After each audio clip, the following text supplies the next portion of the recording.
Ayan, kinuha namin. Kaso ano siya,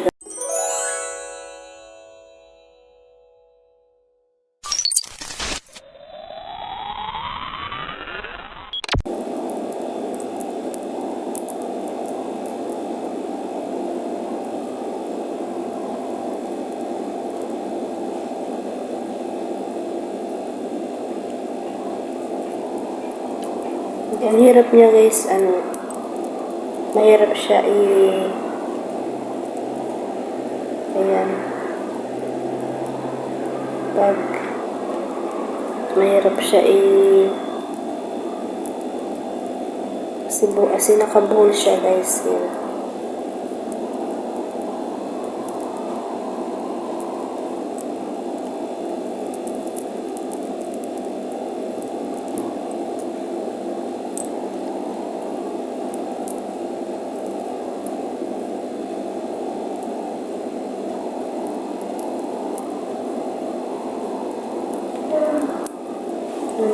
Siguro totoong silver to guys.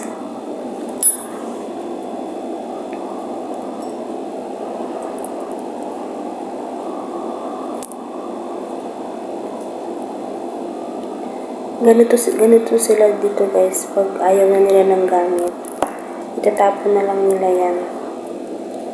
Kaya dyan guys sa labas, may mga napupulot kami dyan damit, ang gaganda niya pa, may mga tatak talaga siya guys.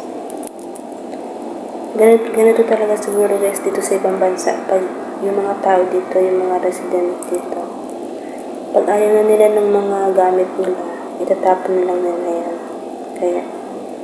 Kaya kung sino yung nangangailangan ay free naman siyang kuhain.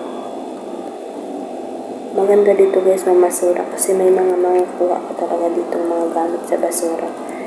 Kasi hindi naman nila guys nilalagay sa loob ng basurahan. Nilalagay lang nila yung nakasanda lang siya sa may basura. Kaya hindi ka maiilang kuhain kasi malinis pa siya guys.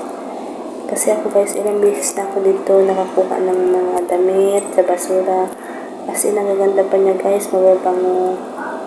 Hindi ka mandidiri guys kuhain. Hindi ka mandidiri mamasura dito guys kasi yung mga nagtatapon dito kasi siguro alam nilang may kukuha. Kaya tinatapon nila guys ng nasa magandang lagayan, maayos, hindi nakahalo sa mga nabubulok. Nilalagay nyo guys indero niya, parang ganun, di ba? Marami siyang napagpanabangan sa basura. May ginto sa basura guys. Ayan guys, malapit ko na siyang mahubad. Malapit ko na siyang mapaghiwalay-hiwalay.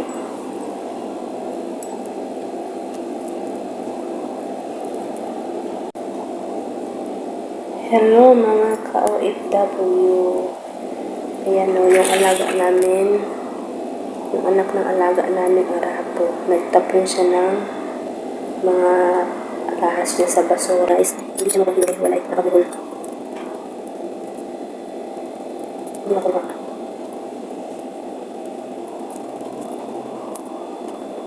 Kaya siguro niya guys, naisip pagtapon. Kasi nahirapan siya paghiwalay-hiwalay. Ate Alin! Pero siya guys, siguro stainless na ba? Inugasan mo naman sa kung titingnan ulit ang mga. Hindi lang talaga siya mapaghiwalay. Nagbuhol-buhol siya guys.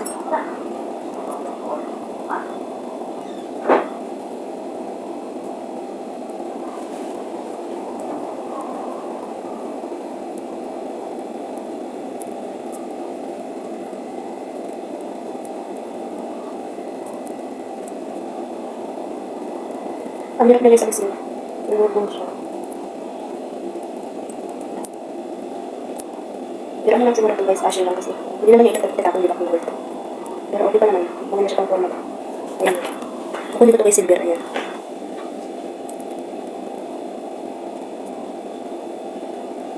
Sayang naman. Ganda siya guys. Ang pindag niya. Ganda.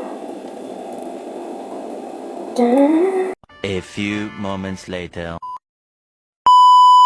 So ayun guys. Ayan. Natanggal ko na yung isa sa mga nagkabuhol-buhol na alahas. Ayan. At ito yung nagustuhan ko sa kanya guys, silver. Ayan. Totoong silver siya guys kasi sinubukan ko siya suotin ng 24 hours.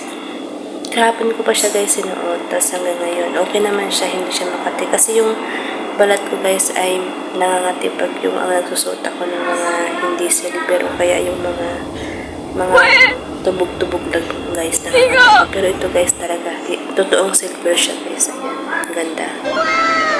Saka binabad ko siya guys sa suka, tapos nilagyan ko ng Colgate. At ayun guys, sobrang dumi niya at kumanda yung mga kulay niya guys. Pero ito guys ay pinaalam namin doon sa nagtapo ng mga alahas doon sa anak ng amo namin na sinabi namin na kinuha nga namin yung tinapoy niyang alahas. Tapos sabi niya, okay, you can try. Yun, nasubukan nga daw namin na paghiwalay-hiwalayan. So, ayun nga guys, pinagtyagaan ko siya at napaghiwalay-hiwalay ko naman lahat. At ayun, kinuha ko yung silver.